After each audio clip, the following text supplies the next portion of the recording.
streets of Los Angeles.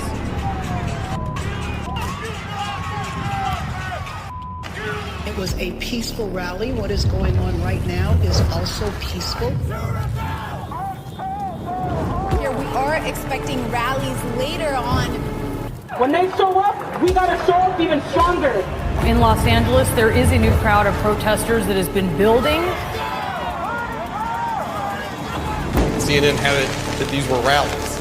Now they've become protests. I'm afraid that by tonight they become riots. If we don't have the ability to stand up and stop this violence before it consumes a great city like Los Angeles, then there's no telling where this could spread.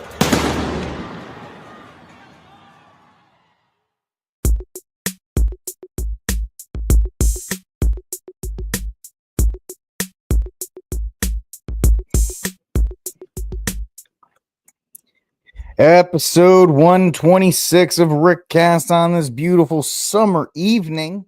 Summer Wind, right? There's that old song, Summer Wind. I don't know. It's an old boomer song. It's in a lot of movies. Never actually sang it, heard it, or cared about it. But welcome. 11th of June. It is Wednesday, ladies and gentlemen. I hope everybody's having a good week so far. Hump Day's done for you, and I hope it is a good day for you overall. We are going to be talking about a bunch of things. Hopefully, we'll be talking about beer inflation, my brother G Money. It is not good. It must be stopped immediately. But is it Summer Breeze, not Summer Wind? Sorry, Lou. I don't even know the song. My bad. Anyway, hopefully you guys are having a good night, and hopefully you're not sweating, or hopefully the weather's nice enough for you over wherever you are. And we're going to have a good time tonight here on RickCast. And we're going to be talking about, obviously, the title for the first section is kind of misleading. It says Civil War Coming. I actually thought of a better title, but by that point, everything was set on all of them. I didn't want to change it 14 times. It's really the Civil War going mainstream. It's the idea that Civil War is going mainstream because the press is starting to really gin it up in the light of all of these protests. But Michael, it's 108 degrees in Vegas, but isn't that kind of expected? It's the desert. Although you guys are in the spring, right? Vegas is actually Spanish for the meadow.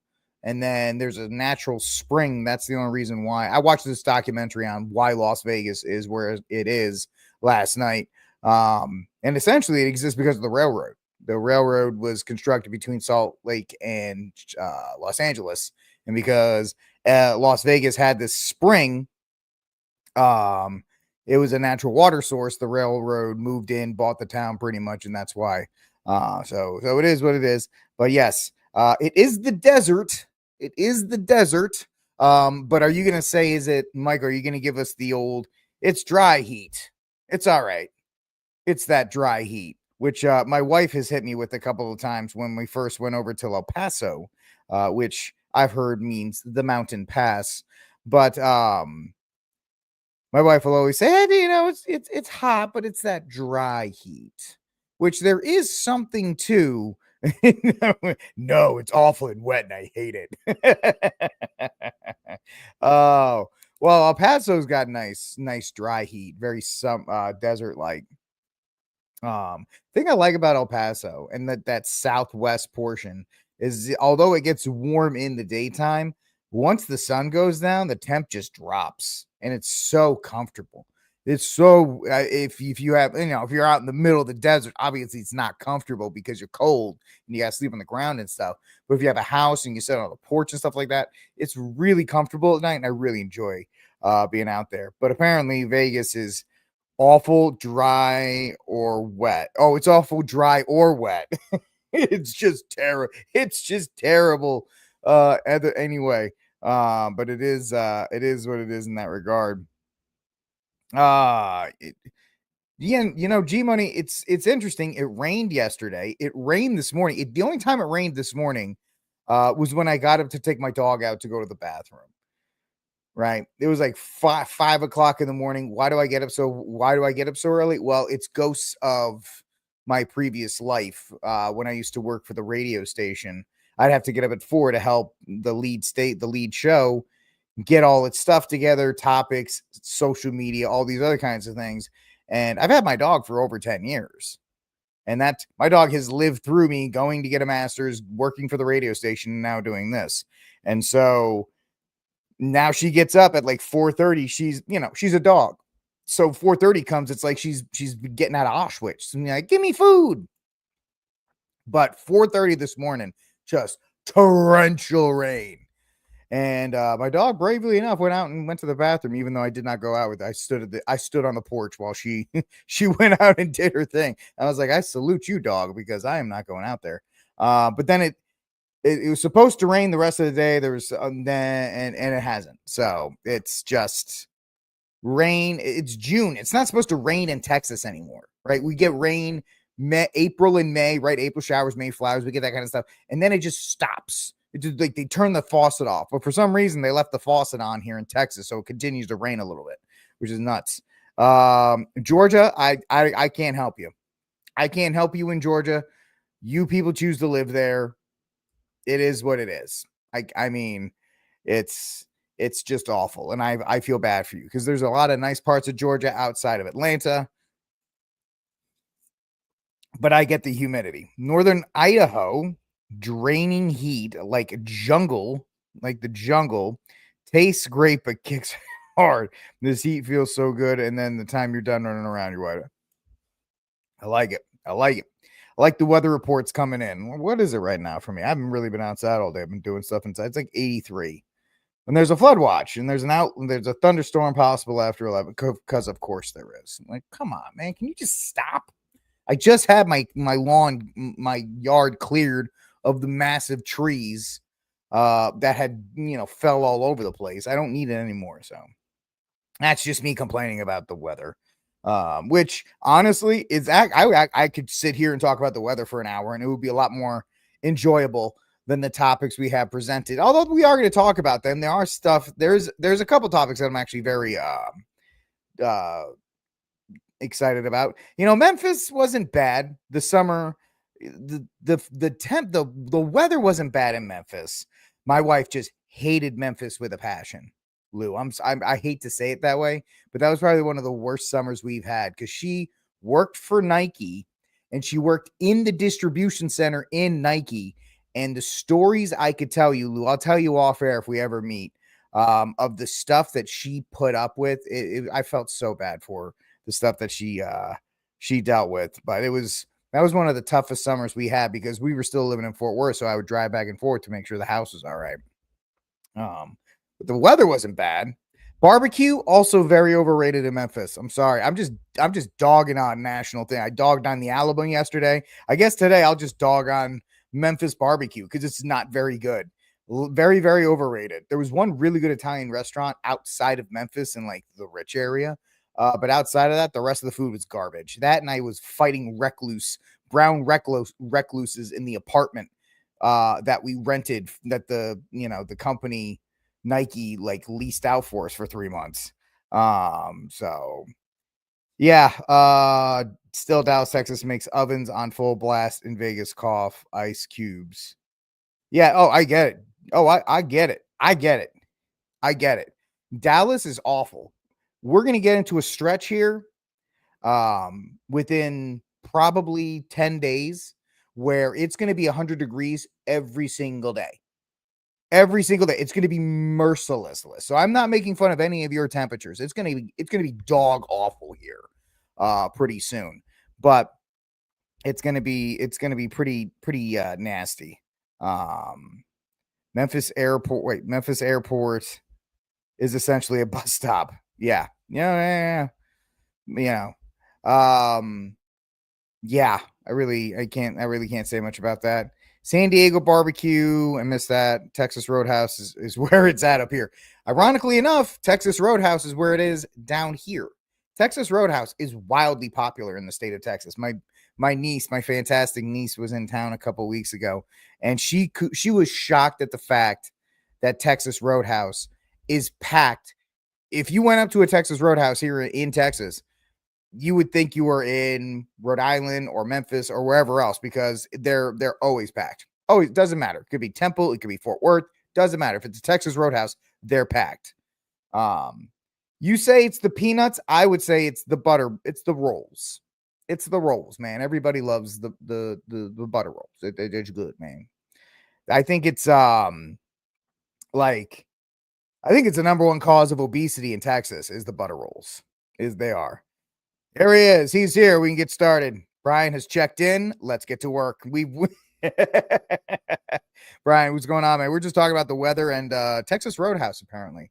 So, it is. I know Brian is blessed to be in Galveston, in the Galveston area. So I know he's dealing with worse weather than I am, right? Because it's even worse in Houston. It's even where my brother-in-law, I have family in Houston. It's awful in Houston because it is just like everything bad about Texas summers plus a gazillion % humidity because you're in the Gulf of America, Mexico. I don't know. Are we calling it still the Gulf of America or are we calling it the Gulf of Mexico? I'm calling it the Gulf of nothing else getting done because we were too busy doing that stupid crap. So anyway. Good to have my bar rats roll in. Hopefully, if you want to be a bar rat, it's very easy. Just show up every day. You're in. I'm not very picky. I am all inclusive. I am the original all inclusivity. The bar rats have assembled, and we are ready to get to work. Ironically enough, Twin Peaks is not. My wife actually enjoyed the food at Twin Peaks. I didn't really like the food there, but my wife was like, the food's really good here. And I'm like, honey, are you serious? She's like, yeah, it is. I'm like, okay. So it's I think that's my wife loves brisket. So that's probably why. So it is what it is, but it is what it is in that regard. Ooh, look at that. You steer back home packaged very nicely. Good for you, bud. That's good to hear. I like that. That's good stuff. Yeah, for dudes, if you're a Catholic man, you can't go into, well, of course, my wife and I haven't been into a Twin Peaks since we reverted. But if you're a Catholic dude, you can't go into any of those restaurants unless you just want to stare at the table for 45 minutes. Even when the waitress is here, she's like, yeah, can I get a Diet Coke? And sir, what do you want? I just want Diet Coke. Just leave me alone. Go away from me. I don't want to talk to you. Just go away. And so it's not fun. It's not great. So I try to avoid those places like the plague. Yeah. If you didn't realize it, man, you're like, oh no. Oh no. And they got a bunch of them. When I used to work in Killeen, they have like Tilted Kilt and all these other kinds of ones. And you're just like, I feel so bad for these waitresses, even though I know they don't care because they're just, they probably make a ton of money off of fat, slobbery men. So they know what they're doing. Anyway, let's get into it, ladies and gentlemen. RickCast, like, subscribe, share, hit the notification bell. Let's get to, I got two hot takes for you, or two warm-up backs to get into the show. No, it's worse than Hooters. It's Lou, it's worse than Hooters. I would actually say. I would agree with Michael. It's not very good. First of all, we're gonna thank the official sponsor for the month of June, and that is tradflags.com. Tradflags.com. Please, tradflags.com. Do me a favor and don't tell me to stop using your beautiful image, your beautiful product, your beautiful, beautiful product. Yes, it is. Look at this. Tradflags.com. It's almost as beautiful as the American flag, but it's actually more. Check it out, tradflags.com. I use their image in my countdown right now during the month of June because we are taking back the month of June. So you can check out all their amazing stuff at tradflags.com. They have monthly flags. They have all kinds of great stuff you can buy. They have specialty flags if you're into it. You can grab all kinds of stuff. They have magnets, mirror flags. Check them out, tradflags.com. Tradflags.com. They are not a sponsor of the company, but since I'm using their image, I would like you, if you have the ability to go and purchase one of their flags or one of their many products. And if they have like a thing that says, well, how'd you find it? Say, please don't tell Rick to stop using your stuff. And that, I guess that would be like a neat way to say, hey, look, we're working together or something like that. I don't know. Figure it out. All right, ladies and gentlemen, let's get to one more warm up before we get here. So this is not great. Carmelo Anthony, we all remember that. The stabbing in Frisco, Texas. The tragic incident that took place up there. Kind of died down, at least the coverage has, in the midst of the ICE raids and all, and Elon Musk and Donnie not, fighting and all these other kinds of things. And a couple things have been brought up right now, and that is that Frisco ISD has the video, but they're not going to release the video. They did, however, let the press watch it, and then the press was allowed to tell us, because we all know the game of telephone and how well that works, how it went. So this is what WFAA, one of the major networks up in DFW, said. Frisco track ISD stabbing. District does not release the video, but lets us watch it. Now, if that's the headline, you're literally thinking this has to be the worst video ever. If they are doing everything in human history that is possible to keep this thing from being released. Because they said, they were trying to say, Carmelo was in fear of his life and all these other things and yada, yada, yada. And remember, we don't know what happened. But if this was exonerating footage, if they could even manipulate, here's the thing. This is a crazy thing. They could not have even manipulated said video to make it look right. Remember with some of the other videos, right? George Floyd, they manipulated down to the 8 seconds, the I can't breathe videos, all the other ones. They were able to manipulate them to such a point that it would support a narrative. There's no narrative here. This is such an open and shut case. So poor, they can't even show you the video. The Frisco ISD allowed restricted viewing of surveillance footage from the stadium, citing student privacy and concerns because they can't blur out faces. We can AI new Disney movies on Instagram, but we can't blur out a bunch of kids' faces. Got it. So Frisco ISD granted restricted access to surveillance footage of the April 2nd incident that resulted in the death of Memorial High student Austin Metcalf and the rest of student Carmelo Anthony. The district did not provide a copy of the video, but allowed reporters to view it, citing student privacy and school security. Well, your school security is pretty terrible because the kid got stabbed. WFAA was not allowed to take pictures or video of the footage. The wide-angle video shows a distant view of half the stadium, with the incident unfolding in a small fraction at the top left corner, which means they carefully selected which video. There's more than one camera. They selected this one to show the public. It's difficult to determine how many people are present, what exactly is happening. Metcalf and Anthony are not identifiable in the video shown to WFAA around 9:55 a.m. Sudden movement is observed in the tent, but the alleged act itself is not visible. Oh, how crazy. There are a lot of moving, but heavily pixelated figures at the top of the bleachers, just above the tent, and at the bottom of the tent. It appears to be sprinkling at the time, not this torrential downpour that Carmelo Anthony's family was claiming. Shortly after, several individuals believed to be students are seen running from the area, while others on the field react to move towards the back gate. Emergency medical services arrive around 9 minutes later, even though it's too late. The poor child, Austin Metcalf is dead as soon as that knife pierced his heart, no matter what they did.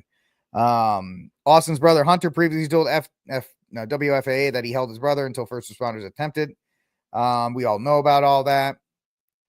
Roughly 26 minutes after the incident, EMS units depart. Individuals believe the law enforcement are seen near the crime scene. There's nothing here, guys. This was the best they could do as far as showing this video. This is an absolute snow job. If I was Austin Metcalf's family, I would be livid at this point. Why are they protecting Carmelo Anthony? Why do I say it like that? Because if the video even gave Carmelo Anthony a fraction of deniability, they'd release it. If it gave him a fraction of a case, they'd release it. But because it does not fit their narrative, there it is, Lou. It doesn't fit the narrative that they want. Now it's going to be, oh, it's only one. We only have one camera and it's in a satellite in space and all you can see is the top of the field, which is a lie, which is ridiculous. And it's absolutely gross that they would go through such pains to and of course, some of you may be saying, and I get it and I understand it. Well, Rick, he's still a minor, and to actually watch the act and all these other kinds of things, it's not fair to him. Maybe the Metcalf family has asked that they don't show the entire video. Maybe all of these things are true. But until we get confirmation that they do, all this is doing is fueling more conspiracy theories, fueling more tension. Michael Thomas is correct. The thing about cameras now is you had the lady with the knife, you had the other guy, the community leader, and then you saw him. He was attacking the cop in his final moments. Right. Body cameras have absolutely body cameras, which were supposed to be a huge thing for Black Lives Matter, have absolutely decimated the black victimhood narrative. And so it would be interesting to see in that regard. Yeah, of course he shouldn't have had a weapon on school grounds. I'm a former teacher. I know exactly. He should have never had one. But of course, all of those questions don't get asked. All those questions get kind of swept aside. What about the fact that he had a knife? Don't worry about the fact he had a knife. Don't worry about the fact that he was in the wrong 10. Don't worry about any of these things. He's the victim. He's the victim, not the person who's dead, not the person that is no longer on this earth. They are not the victims because they're white. This is clearly a media narrative spun up by an independent school district that is progressive. Even in Frisco is a pretty conservative area. I've been telling you for this all the way back to the radio station. It doesn't matter where you live or how your district votes. The teachers in your school district are going to be as progressive as the Bolsheviks back during the Bolshevik Revolution. And so it doesn't matter if you take over your school board. You'd literally have to fire every single teacher and go through the hiring process to try and hire normal people. Because most teachers are psychotic. A lot of them, not most, a high majority are psychotic. Are there some good ones? Absolutely. But just like in any other profession, good teachers kind of have to shut their mouth, lay low, and just try to survive day to day, least be run out of a school like I was. I was run out of my last brick and mortar teaching job by two psychotic left-wing teachers in my own pod that made up stories about me and generally undercut me at every turn. So the fact of the matter is, Frisco, anything else, librarians, anybody within the school system, it's dominated by left-wing politics. It just is what it is. Even, if you find one that's a centrist, just be happy with it. And folks, my Catholic brothers and sisters, that includes Catholic schools. We think, that's okay, I sent my child to private school, to Catholic school. Private schools are just the teachers that were smart enough to get out of the public school system. They hold the same beliefs, maybe not as vocal, but they were smart enough to get out of the public school system. Catholic schools are just the places that they didn't want to teach in the public schools. They couldn't get into the private schools, and that's the school they get into. Right? Or maybe they're first-time teachers and they're just trying to get, experience. So the fact is, the ISD, when you're asking why are they doing these things, is because the ISD is a progressive institution. It's that simple. And they're going to do everything they can to continue to support narratives of the left wing. There are teachers unions. Well, they're not unions. There's teachers associations in Texas. We can't have unions here, but we have teacher associations. Same thing as the teachers unions, the crazy people, the crazy ladies that are running teachers unions. You have that same type of leadership here. So It is what it is in that regard. And it doesn't shock me. And the result of this trial is going to lead to some kind of unrest in Dallas, no matter what unless Carmelo Anthony gets off completely, and that's going to lead to some counter protests and some nastiness there. No good's going to come out of this because everybody's afraid of the result. Well, guess what? If you're afraid of the result, it's pretty much becomes a self-fulfilling prophecy. All right, ladies and gentlemen, this is RickCast. Like, subscribe, share, hit that notification bell. Let's get into our first topic now that we're at about 25 minutes into the show. So this was it should have been a better one. Civil war goes mainstream, because we've talked about civil war in one way or another as an idea, bubbling beneath the surface, a cold civil war, whatever you want to call it. Now we actually have the press asking the sitting president of these United States if he's worried about a civil war. And let's not get it twisted. We are as close to some kind of breakdown of societal norms as we have in a very long time. This is actually going to be, in my opinion, I think, and I'm going to couch this a little bit, but I'm confident that this summer is going to make 2020 kind of look like a picnic. Maybe not next weekend with the No Kings protest. I think that's their first shot, but there's a lot of money and there's a lot of effort going in to disrupt the correction of society, meaning that Trump was elected to disrupt the current society. Mass immigration, left-wing political agendas, all of these other kinds of things. So Trump is trying to do that, and the left is ready for this. And so the pieces are going to start to get put into place. So one of these things. Let's take a look at a couple of videos here before we get back into the article. NBC News reporting that... Go back, darling. Here we go.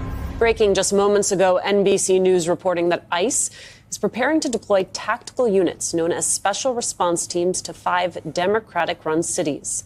Those cities, Seattle, Chicago, Philadelphia, Northern Virginia, and New York. It's not clear if these raids will begin immediately, but all special response teams in those areas have been told to be ready to deploy. With that, every place that you're going to see these units being deployed, you will have mass resistance. And they have put these pieces in place for quite a while. And this clip is being kind of filtered around, and it was on Rogan a couple years ago.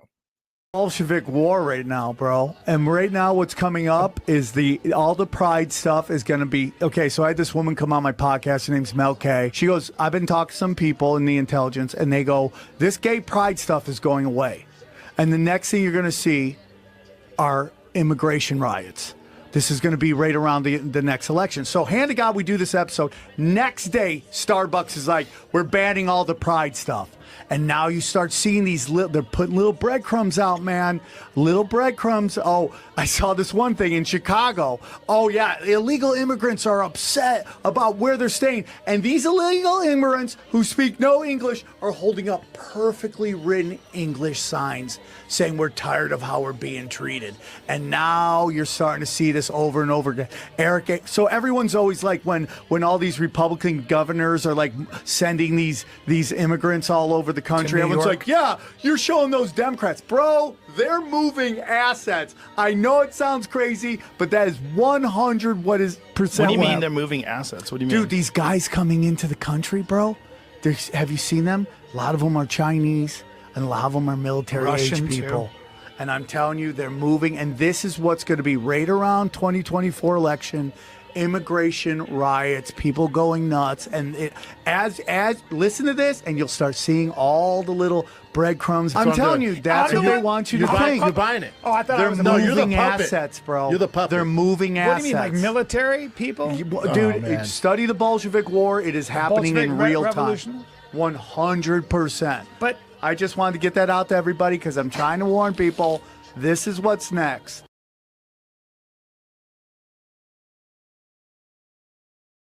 I'm an old man, and one of the hallmarks of being 40 is, you start choking on your own saliva.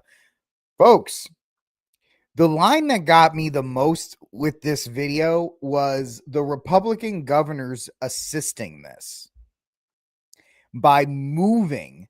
How many buses did Greg Abbott push from Texas to Chicago to New York to LA? How many did Ron DeSantis? They had 2 Republican governors complicit in moving military-aged men deeper into the country on the taxpayer dime. And that's something that kind of took me back for a second, because I go, wow, that's actually pretty crazy that we actually watched this in real time happen. We watched these people get pushed into these places. And so now we're starting to see uprisings. We're starting to see, we talked about it yesterday. We talked about all these masks. We actually have right here, who was the guy giving the masks out yesterday? This guy, the man seen distributing tens of thousands of dollars. We watched it yesterday on video. The local news had it. We watched it.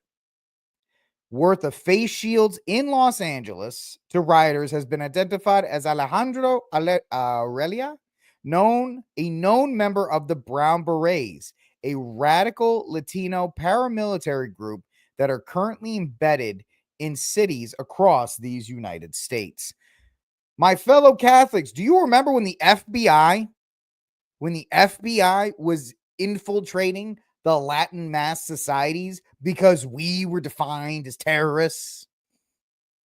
Remember when DHS continued to put out bulletins? If they have a Gadsden flag, if they have any pro-military or pro-gun or any pro-America stickers, they should be considered insurrectionists.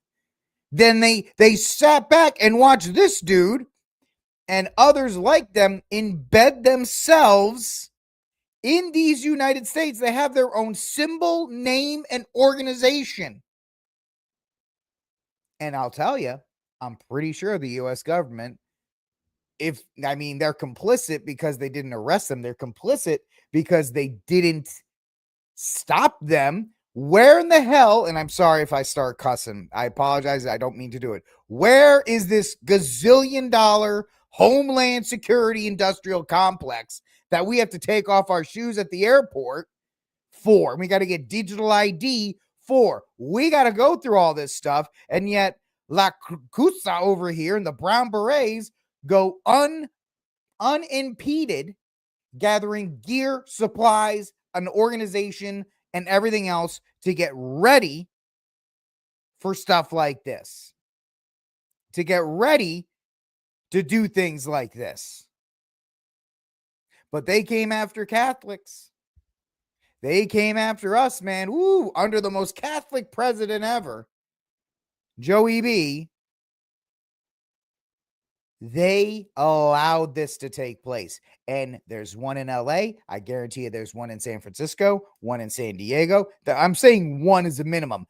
Las Vegas, Houston, Dallas, Austin, San Antonio. There are riots that are supposedly protests, riots that are taking place in San Antonio and Austin right now. I guarantee there are groups like this that are funding and encouraging it all across the Eastern Seaboard.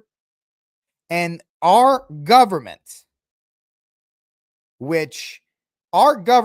scares tax-paying, American-born, union-born citizens. If you and I got together at a gun range and we practiced a little bit, they'd be like, those two, we need to keep our eye on those two. They're militiamen. They're a threat to this nation. What do you guys do? Oh, we're a group, we hang out. We call ourselves the Union Busters, and we work out together and we go to the gun range together. Are you a paramilitary organization? because that you are domestic terrorists. And God forbid you're white. You are white men that work out together and shoot guns. You are domestic terrorists. You are homegrown domestic terrorists, and we need to keep you on a watch list. And this homie over here, unimpeded. In fact, I guarantee you, was probably encouraged by NGOs funded by the government, funded by the progressive wing of the government. Rick, you sound like a psycho. Guys, it's only happening in real time in front of us. It's only happening in real time right now. And it's not just there. You have members of the military who are trying to cause dissension in this union.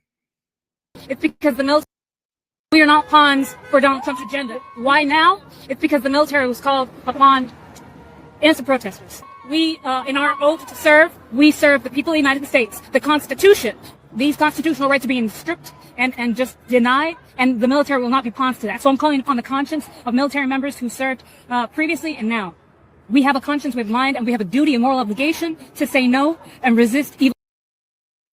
Yeah, except the fact that Chica here, my Chica, was actually discharged from the Texas National Guard in 2020.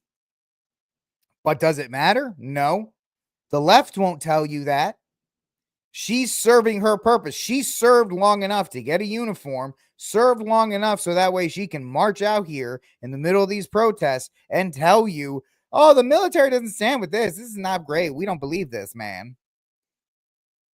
I don't know if the girl's still walking free, G-Money. There's a lot of people that are like, how has this woman not been put in handcuffs and thrown in the back of a police car? Well, that's because Pam Bondi's too busy doing stuff on Fox News, and Kash Patel's going back on Joe Rogan, and everybody's too busy doing the podcast circuit, not actually, doing their jobs. But you have so it doesn't matter. Yeah, it doesn't matter.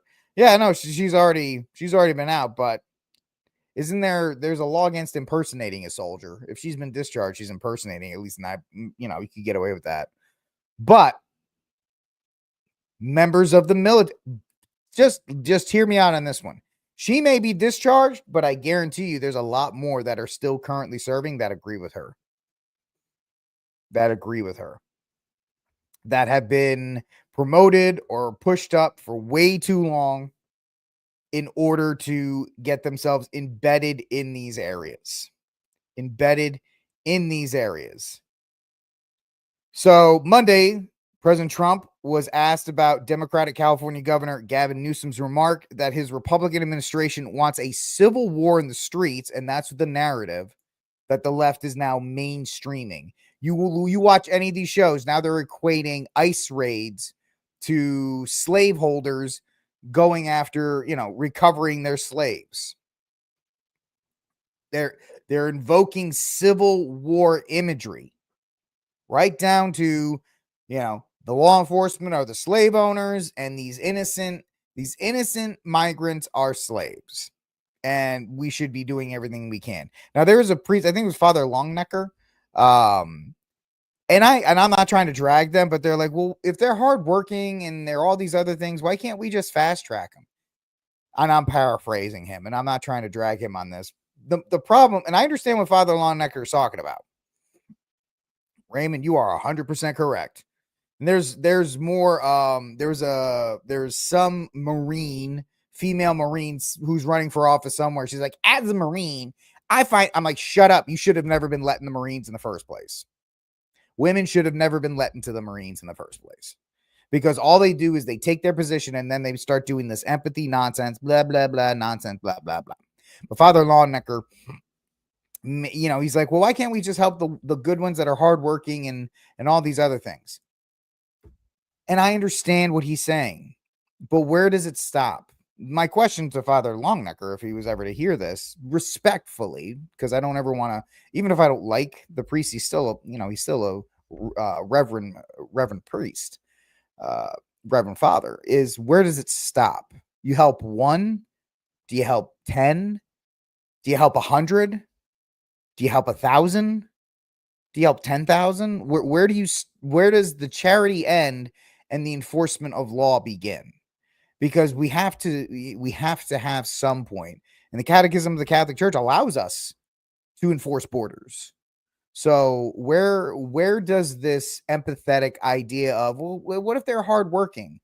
If they're hardworking, then they can come in the legal way. They can get a visa like all the others do, and so forth. And there's just a lot of these questions. And one of the strengths is our, I don't want to say strength, but one of the characteristics that we have right now is empathy, right? Well, what about these people who really want to do better and blah, blah, blah. That really what they want to do is come here, take the money out of the hands of you and I and remit it back to their home country.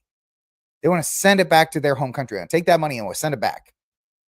So they want to take that cash, they want to take it out of the United States, they want to fire it back to their country, and they really aren't interested in anything else. There's even been things where some of these guys operate in cash businesses, so they don't get tracked that much by the government because let's just use an example. That food truck that has the best tacos. There's a food truck in a town nearby me. They only take cash. They do make fantastic breakfast tacos though. And if they only take cash, do they even do any of that other kind of stuff? But then they come in and they say, well, we need food stamps. We need food stamps and some kind of things to help with, we need some assistance. And the government's like, fine, because when they ask, what are your pay stubs? They're like, oh, we don't make that much money because they operate everything in cash. They then take that. Some of them have taken that assistance and they go and buy supplies with it, food, all the cooking supplies. Then they sell it, or they cook it and they sell it to you. So they're double dipping on that regard. So they're really gaming the system. And Lou's right, they don't assimilate. If they're not here legally, then they generally don't care about this union. That's the huge argument against those. Well, what if they're just here to work hard? Why couldn't they just do it the right way? I'm not even saying citizenship. Why couldn't they get a visa or something like that? Right? There's 100 gazillion different visas they could get right about now. H-1Bs, 659s, whatever. There's 1,000 of them. And yet they chose to willingly break the law, which is none of us can get away with. Right? We can't willingly break the law and get rewarded for it. They're rewarded for breaking the law, and that is a problem. So that's a huge issue there. But they're trying to come after Trump with this idea that, well, you want a civil war. And they're actually using the phrase civil war in mainstream outlets at this point. The president was asked, what do you make of the fact that Newsom says you want a civil war? No, it's quite the opposite. I don't want a civil war. Civil war would happen if you left it to people like him. And so they're pushing this mainstream. Their assets have been put in place, as we're starting to see. Their narrative is starting to form, right? You have guys like Adam Kingser, the loser rep from Illinois, the former Kingsinger, I think it is. You guys know what I'm talking about. He says that Newsom should activate his own section of the National Guard so the state National Guard can go up against the federal National Guard. These people, the left is willing to just descend this union into complete and total chaos. That's what they want. They want chaos. They want all of this because they didn't get their way in 2024 and they'd rather burn this sucker to the ground than do anything else. But the fact that it's going mainstream now and it's only going to continue.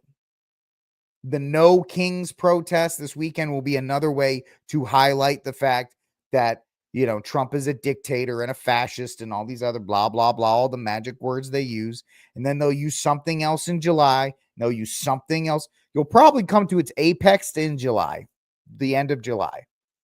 Right around your climax will be what? July. Let me see. Let me get to a calendar because I'm just thinking of this off the top of my head.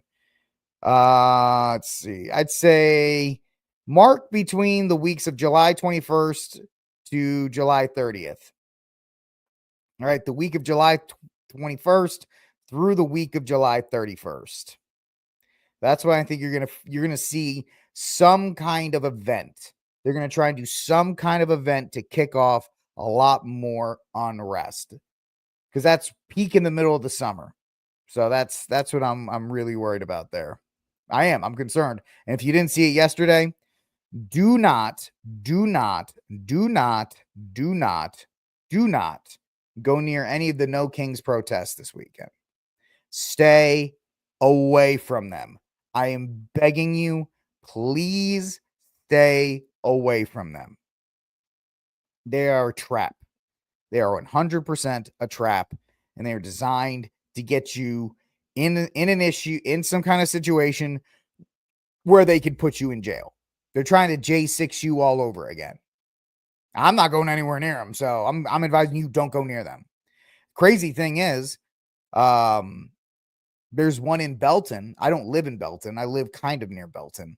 But the gun range that I work at is in Belton. So I will be within the vicinity of it. So I'm going to try and be as cautious as possible going to and from that range. So it is what it is in that regard. All right, let's get to our next story of the day. Not as serious anymore.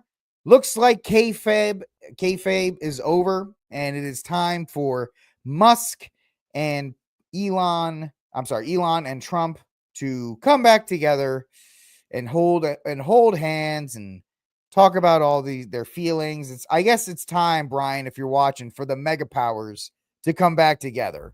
We all knew this thing was a joke. We all knew this thing was a setup. We all knew this thing we were being played by it. Right? It's the Mike Tyson. Now Keith, right? The two now Keith. That's what they're doing right now, man. It's crazy. And we're absolutely, we all called it. I don't know if anybody took this seriously. Anyway, President Donald Trump said he's open to forgiving. I'm open to forgiving Elon after our little spat. Musk had publicly criticized Trump's domestic agenda as pork-filled and disgusting, blah, blah, blah.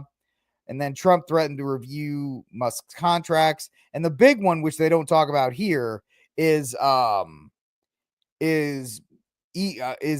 saying that Trump was on the Epstein list. That was I think, because that's where all of this, that's where all of it was set up. And I think, Elon, there's reports he's on ketamine. Like that's the rumor that he's on all that. And, I think he was on that and he was just firing away. Now, of course, being on Twitter 24 hours a day, I think it actually affects your mental health. I think people, and I've got some time off right now from my job, from my main job right now. So I've kind of spent a couple hours. I've been on Twitter for a couple hours straight this morning, and I could actually feel my mental health getting worse. And I think it really impacts Elon being on X all day and just trying to just take in this fire hose of information. And so I think he went too far with that Epstein comment. And that's why Trump was like, Elon, you're kind of an idiot. Don't do that again. But we all know that this was a work. This was 100% a work. Nobody believed that this was real, except the grifters like Cat Turd and all those guys on X who were actually afraid that their livelihood was going to just completely go away. It was just going to just disappear with all those Elon bucks that they work really hard for. And now Cat Turd was actually like, I work on X all day. It's like, how do you work on X? You just post memes, you idiot. Anyway, yeah. Hey, Catholic Jedi, that's my job, man. And I appreciate you coming here. So it's just so silly. It's just so silly, all of this, because it's just theatrics.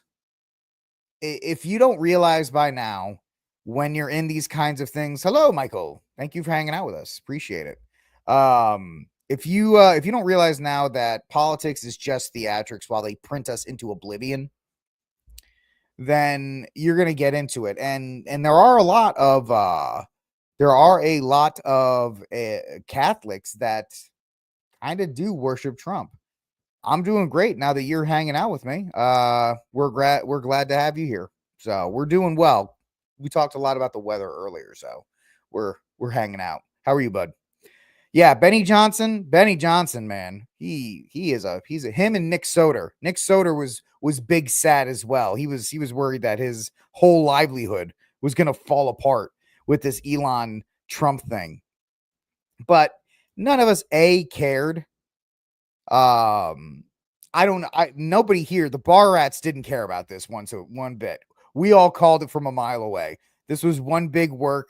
I thought they were going to let it drag out a little more to be a little bit more dramatic, but I think the Epstein comment, Elon went too far and he was like, "Oh no, I think I made a mistake." And so he's been desperate to try and get back in the good graces of Trump. Whatever.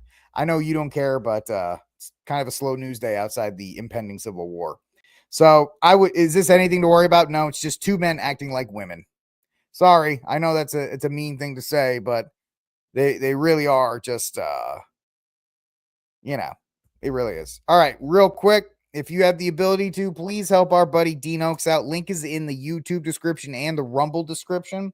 If you have the ability to help out Dean, he's getting set to go into surgery again. He needs some help offsetting the costs. If you can do it, anything you can do will be gratefully appreciated. If you can't, please include him in your prayers. Link is in the description box. If you can, make sure you please help out Dean as best possible. All right, ladies and gentlemen, let's move on to our next story. Speaking of Catholic, let's get into this article from The Pillar. What are we talking about? My buddy Dean needs help, right? So I'm going to try and promote it as much as possible. If you can't help him, please do so. If that's all I can do, it's all I'm going to do. All right.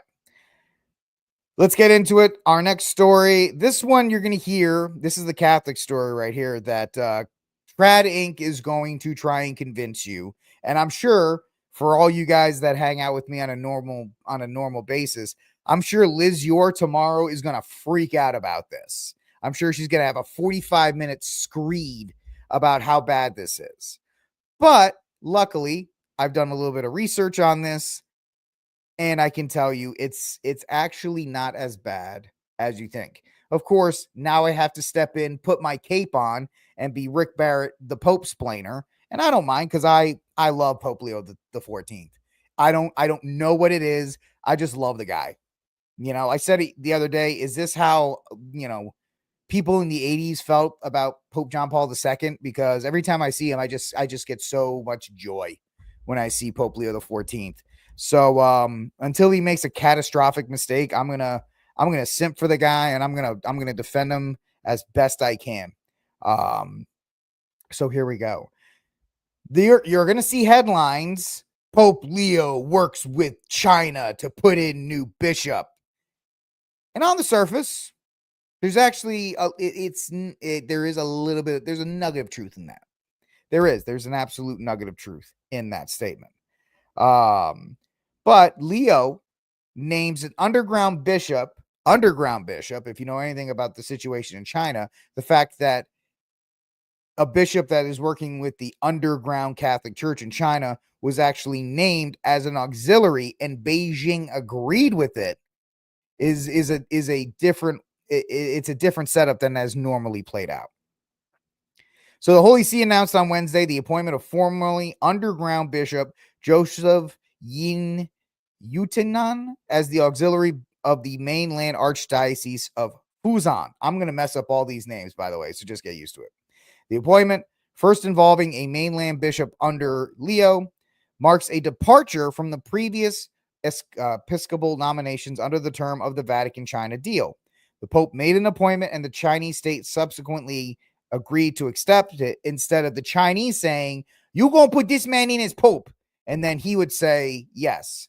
Now, Pope Splainer Rick is here to say Leo has no choice in this right now.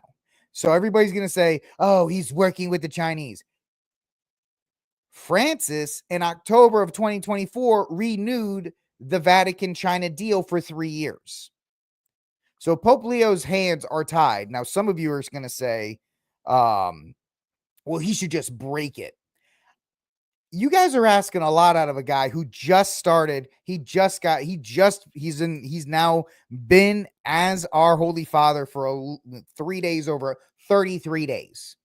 You guys are asking a lot out of the Holy Father right after 33 days in office. Y'all want him to institute the Mass. Y'all want him to ban Novus Ordo. Y'all want him to ban the China deal. Y'all want him to launch the next crusade. You want him to do all these things. And it's like that guy he doesn't even know where half the bathrooms are yet in the Vatican Palace. And you guys are not giving him the time to do it. And so the way I'm going to give you this analysis is he is working within the confines. He has until 2027 because it was renewed for 3 more years. It's a great question, Crotchety. That is going to be the hallmark. Will he renew the deal or will he move on? So it is what it is. Now, let me read the rest of it and I'll tell you why this isn't terrible. I will tell you why this isn't terrible. But first of all, you are correct, but I'm going to read, when we read the rest of this, I'll tell you why it's not terrible. So the Vatican announced that Pope Leo XIV made his appointment on June 5th, and it was announced on June 11th to coincide with its recognition by the Chinese government. Beijing in recent months and years made it a point of announcing publicly an appointment and an installation of a bishop without the Vatican acknowledging this. So Pope Leo is taking the lead on this one. He's announcing it, and China is agreeing with it. Some of you may see that as a bad thing. I see it as Pope Leo is taking control of this agreement. And if he continues to just do these, that's the bishop. That's the bishop I appoint. You're going to agree with it. And the Chinese on this one said, we will. So if this continues, hopefully Pope Leo will have replaced the way things go in such a way that he can just say, I'm appointing these people and you're listening to it, so we don't need to renew this deal because we're doing it this way. Let's see, we already did that. Most recently, Chinese state authorities announced the installation of a diocesan bishop on the mainland during the seed sedevacante period following the death of Pope Francis. To this date, the Vatican has not formally acknowledged that appointment. Senior clerics on the mainland told the Pillar that the appointment had originated in Rome, with Leo moving to name Lin rather than the Chinese state, and confirmed that Beijing had accepted this. Sources also confirmed to the Pillar that Lin's appointment as auxiliary bishop came at the request of the Fuzhou Archbishop Joseph Kai Bungrai, who was installed as the head of the archdiocese in January. Acknowledging that the Vatican had made the appointment with civil authorities accepting it afterwards, one senior cleric told the Pillar that Bishop Kai was regarded by local and state officials, having requested the auxiliary. In the case, they're saying they're going to let the mouse eat the grain this time. So, after the 2018 Vatican-China deal, a sizable portion of Fuzhou's clergy refused to join the state-sponsored Chinese Patriotic Catholic Association. There remains a strong local community of Catholics of the formerly underground church. And then they talk about all these other kinds of things. But then Lin's appointment and confirmation by civil authorities is notable both for the canonical recognition of canonically recognized manner in which it was made, with the Pope acting independent of the state. That is the big thing. No, you're right. His hands aren't tied, but I'm telling you, Leo is not. He is not the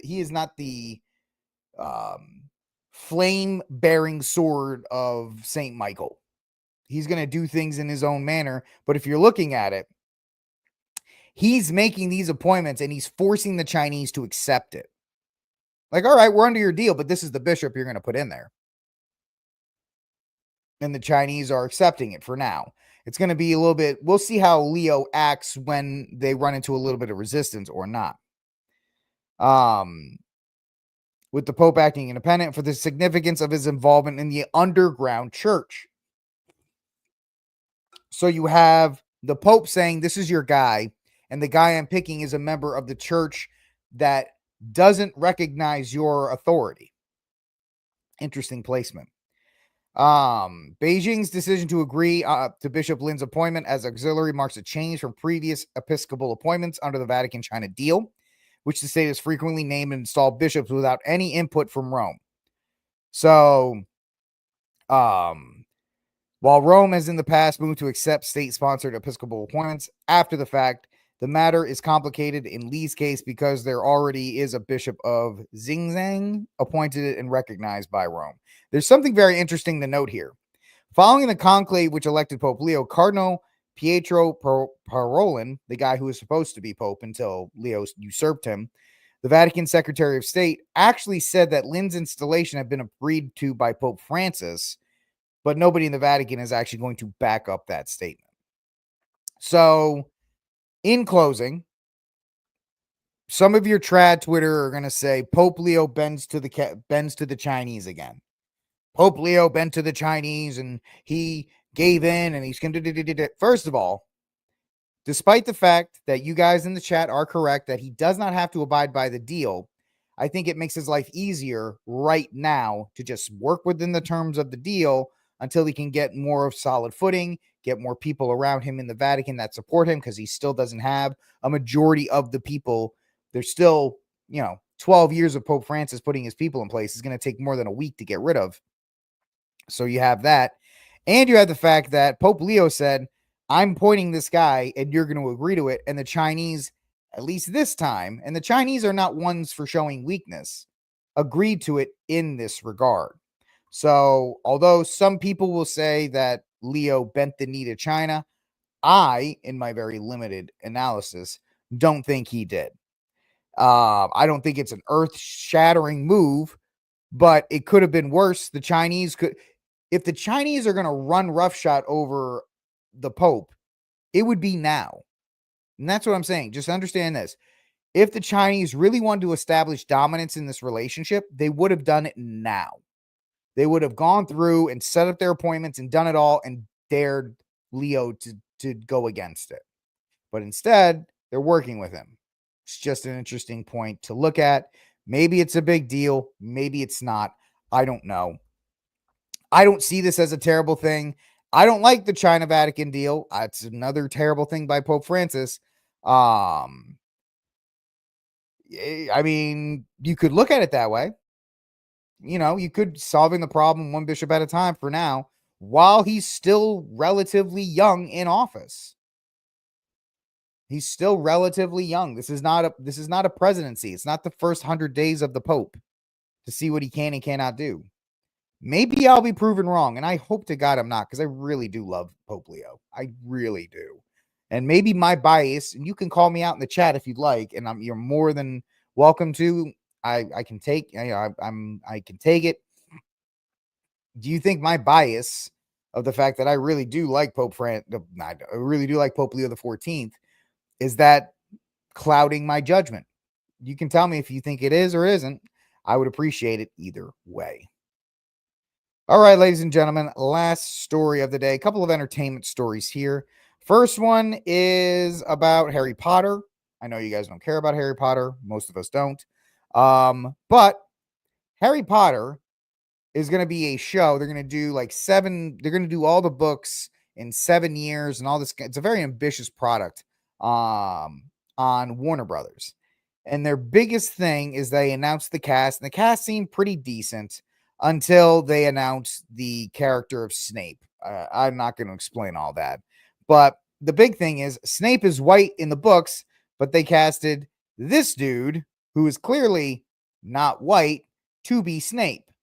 Now, rumors are starting to spin up, whether that is rumors are rumors, but everybody else, the people that I watch, Midnight's Edge, WDW Pro, a lot of people are like, well, this may be a rumor, but there is smoke where this fire exists right now. There are rumors floating around that Papa Esidu, who is cast to play Snape in the Harry Potter TV show, may be recast and will not play this white character anymore.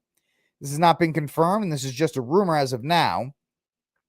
But most of the fan base wants this to be true, not because they're racist, but because they actually want accurate source material to be represented. From what he's heard, Asidu is a fantastic actor, but he does not resemble Snape at all, probably because he's black, which is a massive problem. While watching the series, he personally would not be able to convince himself that he's that because there's no resemblance to it. Instead, why not cast a different actor?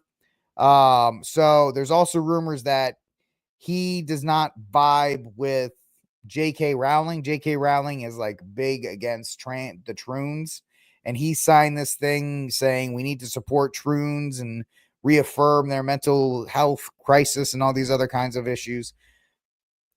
But the real issue is money. The real issue is money. Warner Brothers is not doing great financially. We talked about them yesterday, the splitting of streaming services and global networks. They're trying to make money. This series is going to cost so much money, which is ridiculous on his forehead, but it's going to cost so much money and there's so much riding on it. They may figure out a way to just say, listen, we made a mistake casting you. We'll pay you a sum, but you got to go. Maybe within because they don't start filming for like another 16, 18 months, I believe. And they may just say, listen, take this check, go away, and we just got to cast somebody else because there's way too much riding on this actual series. And we can't afford having the series crash and burn because we made the mistake of hiring you. And it was a mistake to hire him. And so we'll see if they actually do that or if they don't. And I have one more story for you in the entertainment section. Let the people at Pop Culture Crisis tell you about it, and then I'll give you my thoughts after. Those doors, execs have seen AI content so lifelike, they're now considering using it to extend old sitcoms. Not reboots, not remakes. We're talking new official episodes made entirely by machines. One exec told me that the next generative AI is so lifelike, the studio executives were, quote, scared of how they could no longer tell the difference between reality and an artificial creation. One company, Fable Studios, just launched Showrunner, an AI platform that lets users create entire TV episodes from a single sentence. Voice animation, dialogue, all auto-generated. That's all according to a report in VentureBeat. And with Hollywood under pressure to cut costs, some studios are now exploring whether to license old IP to AI firms to generate spin-offs, especially outsourcing nostalgia. But there's a legal gray area. The U.S. Copyright Office made it clear in February that AI-generated work isn't protected unless a human makes meaningful creative contributions. But as the tech gets better, the question isn't whether AI can bring back your favorite shows. It's whether you'll still recognize and watch them if you can't tell the difference. My first question is, like, what does that mean? What is the benchmark for meaningful creation? Well, I can tell you right now that on YouTube, it's a very gray area, and Yeah. Warner Brothers has made me angry. No, see, like, they're like, we're going to get AI to redo these, and they're going to bring back the Andy Griffith show, and it's going to be that wolf in there, like, Daddy. You're like, Barney! Anyway, let me know what you think about that in the comment section down below. It's scary in the fact that these companies are going to get desperate. These studios are going to get desperate. And if they can AI generate to the point where they can extend out, the most popular streaming shows right now are all older shows. Friends, take your pick. Old Doctor Who episodes, Longmire. I love the show Longmire. Let's say Paramount comes out and says, guess what, guys? We have a brand new season of Longmire. They'll just say we have a brand new season of Longmire. It'll be completely AI generated, and I won't be able to tell the difference. Would you be okay with that? That is potentially absolutely frightening that they would potentially do such a thing, but it wouldn't shock me. It wouldn't shock me in the least if they did that, because the goal is to make money. And these IPs, especially the nostalgia bait, which we've been seeing in all of entertainment for the last half decade, which is the only thing that makes money, is nostalgia bait. That is what they will go after.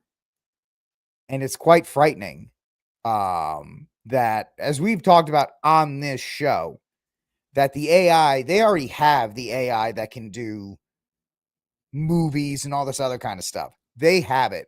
They just can't release it because it will destroy entire industries overnight.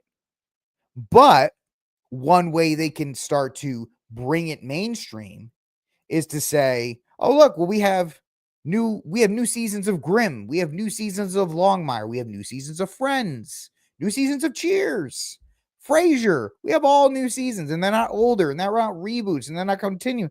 They are continuations, and they will fit nicely where the series ended. Or what they'll do is, instead of it being season 8 being the final season, the season 8 will just be a continuation, and then season 9 will be a continuation. And then eventually, what was season 8, the final season, that'll be season 15 down the line. And the AI will have crafted the story in such a manner that it'll just fit seamlessly into the narrative. And the thing is, kids who are 1, 2, 3 years old right now, if they ever see these shows in the future, they won't know the difference. They will not know the difference. And they'll be like, hey, yeah, I can't believe that show Longmire went 15 years. They're like, 15? It was it was only on for 5 years. No, they got 10 more. It's 15 seasons on Netflix. Yep. I think that's the future. That is the future, whether we like it or not. All right, folks, that's it for this episode of RickCast. Let's see here. I got one from G. Agree with what I heard from you so far. It's not a complete solution, but imagine that you're there and getting a legit bishop sent by the Pope. No criticism of Pope Francis implied. Yeah, it's a tough situation to walk into. And I know we all want him to, take the flame sword and destroy everything and bring back Pope Pius XII, but we can't. So we got to work within the confines of what we have. And Pope Leo's entire pontificate, I see, there's going to be two things: unity and AI. That's the two things it looks like he wants to focus on.